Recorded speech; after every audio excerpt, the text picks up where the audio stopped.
Made to order March rolls on. This week we're opening up the SBB. Look at this nice gradient, very Zion National Park, travel wallet, and the Lone Bandit. It's the only time of the year we open up full customization because it's such a pain. We get emails and DMs every single day about it. So get your order in and check them out below. Timberlands are one of the most popular boots of all time, and honestly one of the most iconic footwear of all time.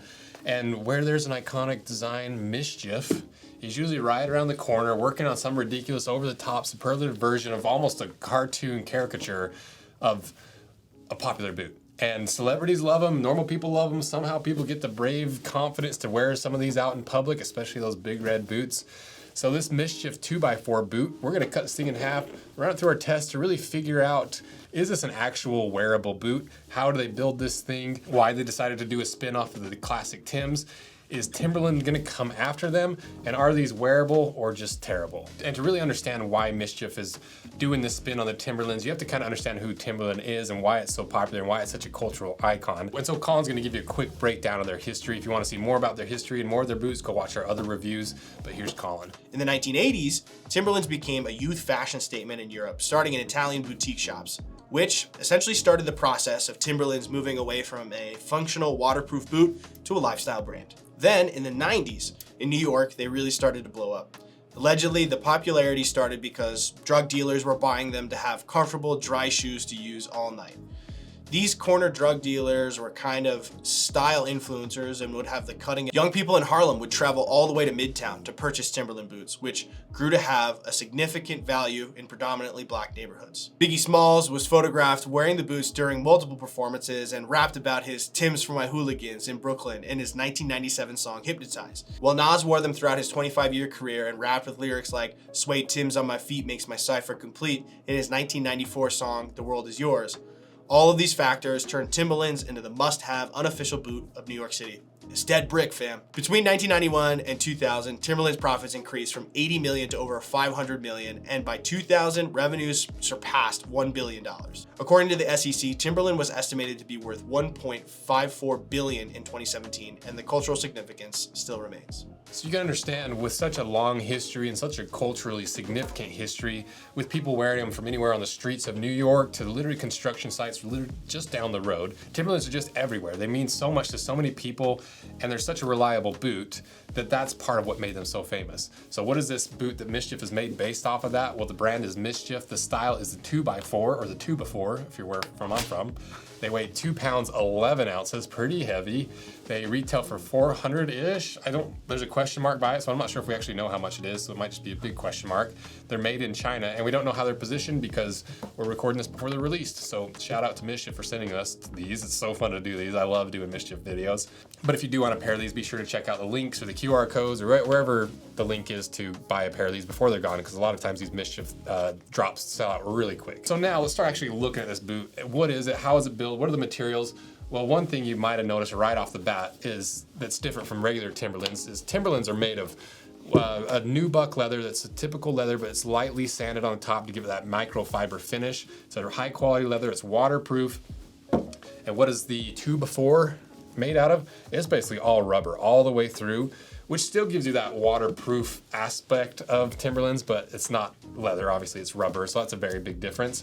But the paneling is very similar, your collars are the same, the way the eyelets drop down, obviously less eyelets, but the general paneling of this vamp we're wrapping all the way around, and obviously we'll get to the outsole later. But just to double check what this material is, we did the burn test and it melted just like rubber. It's about 3.3 millimeters thick. We ran the puncture test, it took about 29 pounds to puncture through. And one of the things that people like Timberlands for fashion and for just workwear is that they're waterproof and they're a pretty reliable boot. So we wanted to see if the 2x4 was waterproof, so we dunked it in the waterproof tank, and it's surprisingly waterproof. Even through the stitching on the side, it didn't really leak in a lot of water. And not that anyone's working on these, but we're doing a comparison to see how accurate they got and how far away they were able to get it without being sued. And if we start looking at the inside of these boots and comparing them, if you remember, the Timberlands have a leather lining through the quarter of the boot, and then just synthetic lining or a fabric lining through the rest. And then they have 400-gram Permaloft insulation. Compare that to the MSCHFs, where on the inside it looks like it's leather lined, and I was almost convinced it was leather until we burned it with a lighter and it melted and fizzled, and so it's not leather, it's a synthetic leather. And synthetic leathers are very tricky. Sometimes it's almost impossible to tell unless you burn them. but it looks like it's fully lined all the way through. And then you also, one interesting thing that I really love that MSCHF does is they get really down to the fine details. Because if you look at this Timberland insole, these little hexagon things, compare that to the MSCHF version, very similar, but different enough that they can't really be like, hey, you copy this. It's like, but still clearly inspired by it, even down to the pattern on the bottom of the insole. I love seeing that kind of stuff. Then underneath, you can see that lining's kind of wrapped underneath, but not really anything else I can tell from the inside. I can feel there's some relief holes in the midsole, and the midsole's not super squishy. So we'll see how it's all built when we get it cut in half. But then to the most interesting part, the outsole. The Tims have this classic luggy pattern that have been really popularized by work boots, anything from the Vibram V100 to Pacific Northwest boots to more casual luggy boots, hiking boots. A lot of the most famous hiking boots have this exact pattern on the outsole. And Timberlands have definitely helped popularize it, and it's an important part of this boot. And one really cool thing about this outsole pattern, regardless of who puts it on the bottom of their boots and which brand, is this pattern's been around for a long time. I think it's like 60 or 70 years old. And it's just another really cool example of something that got figured out and optimized in a different period of time. And still today, probably one of the most popular, if not the most popular work outsole around. And it's one of those things that just kind of gets forgotten about. It's the bottom of the boot, it's not a big deal, but it's one of the most important parts of why Timberlands are popular, because it's not just that it's a nice looking boot that people can wear, but it's a boot that you can work in. And in casual wear, because of how good this outsole pattern is, it grips really well. So regardless of the situation, this outsole is a big part of what made Tims Tims, in my opinion. So how does that compare to the MSCHF 2x4s? Well, it's pretty obvious that they're rubber soles, and this rubber sole is literally everywhere. That's the whole gimmick of this shoe, right? Is that this popular thing that a lot of people forget about Timberlands is the main focus of this boot. It wraps all the way around the side, all the way around the counter, and all the way on top to give you that pattern on the very top of the toe. Even down to the little like diamond patterns that you see on the bottom of the Timberlands, just a little teeny hole in the middle, maybe just to make it just a little bit different. And as for the properties of this outsole whole thing, the durometer is around 55 short A. We ran the bar drop test to see the difference between the actual outsole and the toe outsole. Well, on the heel it bounced up 4.75 inches, and on the toe outsole it bounced up 3 inches. So we also wanted to run the puncture test to see how they compare. The outsole on the bottom took 60 pounds, the top outsole took 25 pounds. So obviously not as thick and not really an actual outsole, but I just really love the fact that they focused on the outsole because it is one of the most overlooked parts of boots and one of the most important parts of the boot that makes it behave and act and perform the way you do or don't want it to perform. I honestly, if these were a little more practical, I like how square and how aggressive this is. I think a more subtle version of this could actually be really, really cool. Obviously, that's not the point of this. This is supposed to be ridiculous and over the top. So now let's cut them in half and see how they're actually made and how they achieve this design. And really, more importantly, I'm curious if you can actually wear it. And is Timberland going to be coming after MSCHF in the same way that Vans did with their wavy babies? Is it close enough that they're in risk like Vans, or is it far enough away that they can get away with it?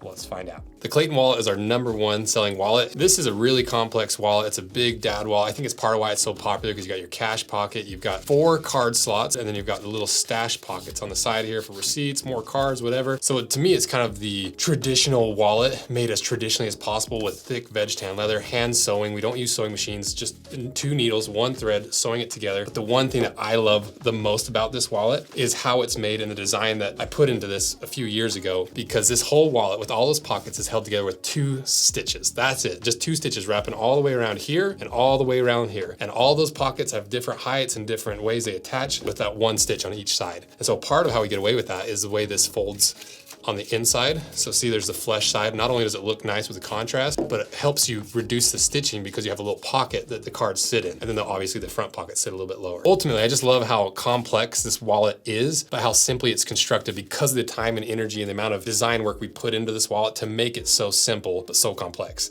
And it takes so much leather to make these wallets. You know, this is all the pieces. That's well over a square foot of leather. So be sure to check out the Clayton wallet. These multicolored wallets are for the made to order March. The only time we customize our products, and these are Jason's and Alex from Minnesota and Florida. Shout out to your custom wallets. So be sure to check out the Clayton wallet via the links in the description. That helps support us, it helps support the channel. It's how we are able to do what we do by cutting apart brand new stuff every week, several times a week. So thank you guys.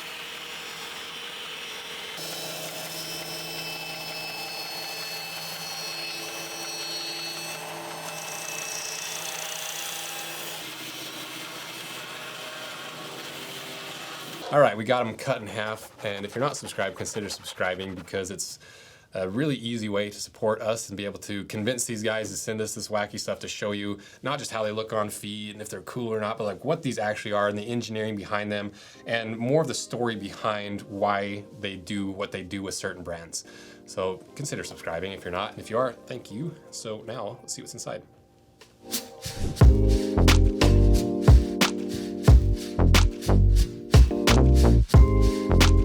I don't think we've ever seen a shoe built quite like this because it's completely different from the regular Tims, obviously. You know, the Tims have all these layers, and maybe we'll do a refresh on the Tims. It's been a few years since we've done that, but clearly different sole constructions and different theories of how to construct the sole. Because the MSCHFs have this harder foam as a midsole. It has hole reliefs in it, probably for a little bit of squish and weight reduction, but it's a really hard foam. It comes in at a 50 to 55 short A. But this is very reminiscent of the Big Red boot way that they relieved or gave you some squish and reduced some weight, but it's significantly harder than the Big Red boots. It's only foam in the way that there's air infused the material. It doesn't really have the same squish. It doesn't have the same rebound. And I was really surprised at how thick the outsole is. This thing is like 11 or 12 millimeters thick of just rubber. And then obviously it thins out as it goes up over the toe and the sidewall. And as for how it's made, it looks like it's just one big piece that was injection molded. This is a lot more of Colin's expertise, so I'm gonna let him kind of give you his opinion on how they made this. The MSCHF 2x4 is a really complicated shoe to manufacture. My best guess is that this takes at least 3 to 4 different tools or molds to make. I'm pretty sure the way that it's manufactured is that this outsole component is molded completely separately, this midsole foam component is molded completely separately, and then a sheet of rubber is used to make the strobel. Those 3 components are then put into another mold that has the negative cavity for the sidewalls and toe cap, and then a last or a foot shape is placed into the mold with a sock over top of it, sort of like rain boots. Once all of that is put into the mold, the sidewalls and the toe cap are directly injection molded onto all of these components, basically making the bottom half of this shoe. Altogether, really interesting, but extremely complicated and really expensive to manufacture. So I think that's the number one thing people sleep on with MSCHF is they see these wacky shoes and they're just like, oh, those are wacky and crazy. But they forget that somebody had to go through, not just design this, but prototype it, figure out how to actually make it. And I'm sure several molds went into designing this one boot that is this gimmicky thing that they hope that it's gonna sell in these pre-sales, because it really is this engineering and manufacturing and design challenge that nobody else is doing. They take it so far above and beyond anyone else because that's exactly what they do. And because of that, you end up with these wacky ways of making boots and shoes that you've never seen before that are actually pushing the innovation and the growth of the industry further, because there's no reason that anyone would actually want to do this. But that being said, is Timberland going to come after them? Are they going to sue them? Well, I think it's different enough.